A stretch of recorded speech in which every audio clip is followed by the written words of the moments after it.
오늘 강의를 우리 김영주 농업정책과장님을 소개합니다. 반갑습니다. 저는 가평구청에서 농업정책과장을 농업정책본부를 총괄하고 있는 농업정책과장 김영주입니다. 반갑습니다. 저희 농업정책과에서는 이제 각종 농업인들에 대한 보조사업을 다 총괄하고 있고요. 그다음에 오늘 또 이제 귀농과 관련해서 정책 상담이라든지 보조사업 상담이라든지 아마 전반적인 상담을 다 해드리고 있습니다. 그래서 혹시라도 어려워하시고 꼭 가평구청뿐만이 아니고 다른 데를 가셔서도 이 농정부서라든가 농업기술센터 부서 그런 데를 찾아다니면서 직접 본인들이 보고 배우셔야 돼요.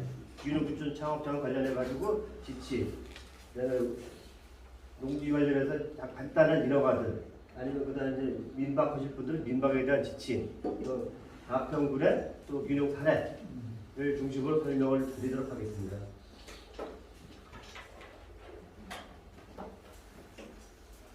가평군의 인구는 한 6만 3천 명 됩니다. 인구보다 출생보다는 사망자가 많이 더 많은데 전입 인구가 늘어나다 보니까 그렇게 급격하게 인구가 줄어들지는 않고 있습니다. 가평의 농수산물은 또 아주 뛰어나게 많지는 않지만 그래도 포도사과가 유용합니다. 가평군에는. 이제 귀농에 이제 법적 정의가 있습니다. 그래서 법에는 이렇게 어청하게 정해놨습니다. 법인이 되기 위하여 농어촌을 이주한 사람.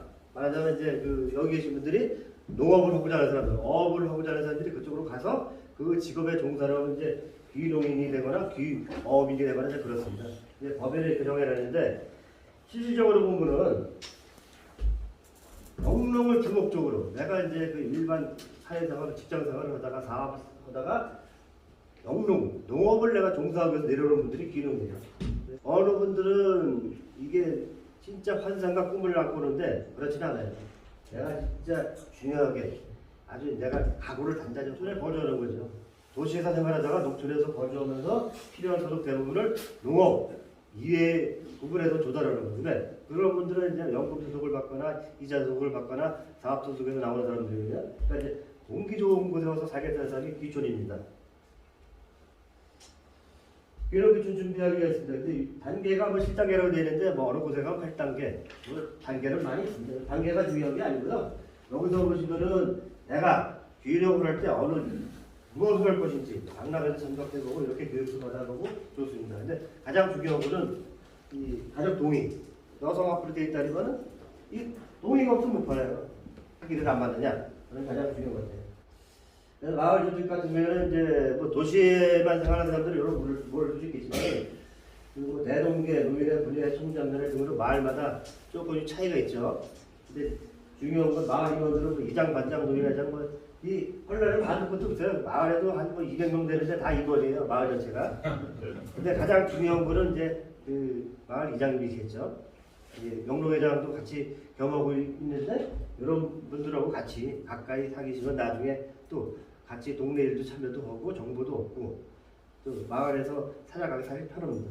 그 상태는 농촌의회 지역, 농촌의회 지역이라면 읍면의 거주역을 빼고 도시지역의 동지역을 말씀드리는 겁니다.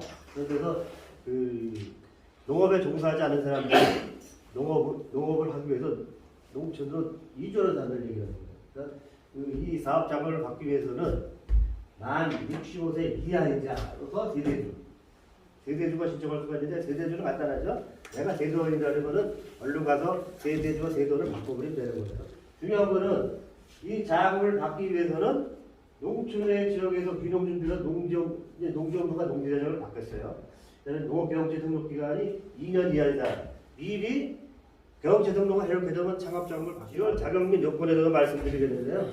그 귀농인은 2주기간, 거주기간, 그다음에 교육 이수 실적이 충족을 해야 됩니다. 그래서 이 2주기간 같은 경우에는 내가 농촌 지역에 이사한 날부터 5년 이내에 창업자금을 신청할 수가 있습니다. 그다음에 또 그 거주기간은 전입일 내가 주민등록상에 이러는 거예요. 전입일은 주민등록상 전입일은 1년 이상 농촌의 지역, 도시지역에서 1년 이상 거주를 해야 되는 거고 만약에 도농복합시가 있어요. 인근의 남양주시 보면 남양주시가 동지역이 있고 읍면지역이 있어요. 남양주시 중에서도 읍면지역은 농촌지역이고 동지역은 도시지역이에요. 결국에는 그 같은 지역 내에서도 성립이 될 수가 있는 거예요. 총 100시간을 이수를 하셔야 귀농 창업 작업을 받을 수가 있습니다. 여기 보시면은 사이버 교육 같은 경우에는 총 40시간까지 인정을 해주는데 사이버 교육은 50%만 80시간을 받아야 40시간. 법적으로 이 지침사원에다가는 60시간 이상을 집합교육을 받으셔야 됩니다. 이렇게 오셔가지고. 꼭 뭐 창업장을 받아서 이렇게 교육을 받으시는 게 아니라 이런 교육을 통해서 농촌도 지역도 알아가고 이런 정보가 있고 지침이 있다. 그래서 어느 지역을 가서도 많은 아마 도움이 되실 거예요. 내가 어떤 5년이 넘지 않아야 되고 이 교육이라는 건 그런 것 같아요. 단순 매출을 위한 100시간이 아니라 내가 농업에 성공하기 위한 귀농이라든가 귀촌에 성공하기 위한 100시간을 채워야 될 것 같아요. 대부분의 여러분들은 그 기획 귀농업체에 속아가지고 그저 100시간만 채워서 오는 사람들도 있었어요. 지금은 이제 무조건 이제 교육을 받은 거는 농업교육부터는 등록을 해야 되지만은 예전 같은 경우에는 그런 게 없었어요. 이수준만 발급하시면 그걸 청구시켜서 귀농 창업장을 받을 사례가 있었는데 이분들이 나중에 보니까 카피본을 해서 갖다 낸 경우도 있더라고요. 그리고 지원된 이 창업장으로 할 수 있는 자료들은 뭐 이런 그 기반시설이라든가 그런 이제 이런 시설도 할 수가 있고 주택 그 신규 지원 같은 경우에는 150제곱미터까지인데 우리가 할 수 있는 게 대상은 그 주택 구입이라든지 그 증축 여기 가능한데 다만 전체 면적이 150제곱미터 미만이 돼야 돼요. 150제곱미터가 아주 크거든요. 이게 30평이 넘는 거기 때문에. 그래서 이제 그 주택 부지를 받고 싶은 분들은 반드시 전자 과선 목장지로 불가해요. 이면은 예전에는 그거 무조건 다 해줬는데 지금은 안 되거든요. 어쨌든 그 만약에 창업적으로 받았다 했을 경우에는 이 주택 부지를 불가해요. 내가 이제 창업적으로 농지를 샀다. 만약에 그 농지에서 주택을 지는다. 그럼 사전에 승인을 받고 그만큼을 반납을 해야 돼요. 농자받은 만큼. 그런 사례들도 있습니다.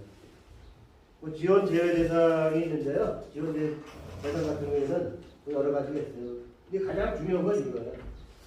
요거 금융기관에서 연체 중인자 아르바다가 이제 그 저희가 이제 신용조회서를 갖고 오라래요. 모든 그 융자금 저희가 이제 융자를 해줄 때는 요 어떤 농업 관련해서 반드시 이게 필요하거든요. 여기 그 신용조회서가 근데 거기에 보니 이런 게 입력이 돼 있어요. 이분들은 뭐 연체했다, 뭐가 잘못됐다 해가지고 그걸 갖고 와서 이제 상담을 받는 분들이 있더라고요. 간혹가다. 근데 본인이 일단 신용이 좋아야 모든 그 융자를 받을 신청할 수가 있어요. 네. 일반 사업자가 있으시면 할 수도 없고, 그다음에 뭐 3,700만 원 이상인 자는 퇴직을 했어도 상관없으니까 상관없고, 그다음에 뭐 병역은 반드시 필요해도 그렇습니다.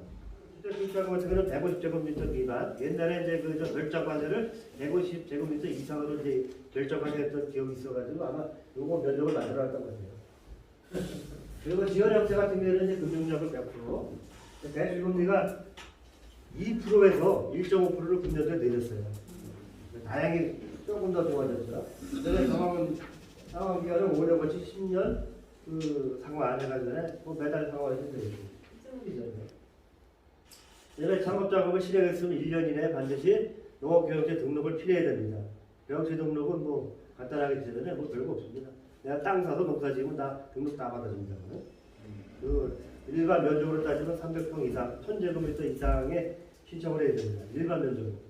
근데 만약에 내가 비닐하우스를 쳐가지고 일반 뭐 특별한 작물을 생산하겠다 했을 경우에는 100평 아직도 가능해요. 비닐하우스 면적이 100평이 넘을 경우에는. 결국은 병원체에 등록할 수 있는 방법은 여러 가지가 있는데 비닐하우스를 만든다 했을 경우에는 그게 또 사업비가 또 만만치 않잖아요. 그죠? 요새 한 100평씩 내면 한 1000만 원 들어갈 것 같은데요. 요 자금을 받게 되면 90%까지는 이 농심부에서 보조를 해주고 있고 나머지 10%는 이런 이제 부분에서 이제 담보 제공하면 되거든요. 뭐 농지 사는 거에 담보 제공도 상관없고요. 어쨌든 55세 이하 총장년층의 경우에는 95% 올라갑니다. 내년 65세 이하 57년 1월 1일. 이 농림부에서 잘 만들어 놓은 게 만나에 따졌는데 몇 년 전부터 벌써 만나야 해놨더라고요. 제대로 해놨어요. 이런 자금이라든가 주택개량 자금이라든가 국가에서 하는 융자 자금들은 중복은 되진 않아요. 그 중에 어느 곳을 선택을 해서 받아요. 아니면 5상한가만큼만. 어쨌든 신청 시기는 1월달하고 6월달 그때 신청을 하게 되는데요. 자금 같은 경우는. 그래서 선정심사위원회에서 면접까지 보고 있습니다. 예전에는 이런 제도가 없어가지고 사기꾼들이 많이 파괴를 쳤었는데 이제는 꼭 신청하신 분들만 이 신청을 합니다. 근데 예전에는 많이들 사기들 많이 당했었어요. 그럼 뭐 본인 몫이 어쩔 수 없는 거야. 사기당하고. 이런 데서 교육을 잘 받았으면 사기를 안 받았었는데 이런 데서 교육을 안 받고 예전 같은 경우에는 무조건 그냥 그 허술한 데 가서 아니면 그냥 저 기획기능업체가 해주고 나서 그냥 가서 자금 받아서 자기네가 다 빼돌리는 거예요. 그런 경우가 많았어요. 여기 계신 분들은 행복하신 거예요. 이렇게 이제 점수 평가곡이 있어요. 지침서에. 그 때문에 내가 이제 몇 점을 맞으면 신청을 할 수가 있구나 알고 있는데 걱정을 하실 거 하나도 없습니다. 대본이 60점 넘습니다. 조금만 노력하시면. 이런 점수는 걱정 안 하셔도 되는데 가장 중요한 거는 이렇게 농업의 타 다른 분야를 경험할 경우에 만약에 이제 이 창업장을 받아놓고서는 내가 직장에 취업을 한다든지 아니면 아까 말처럼 무슨 뭐저 애양경을 한다든지 했을 경우에는 취소 대상이 됩니다. 그럼 제가 회수를 해야 돼요.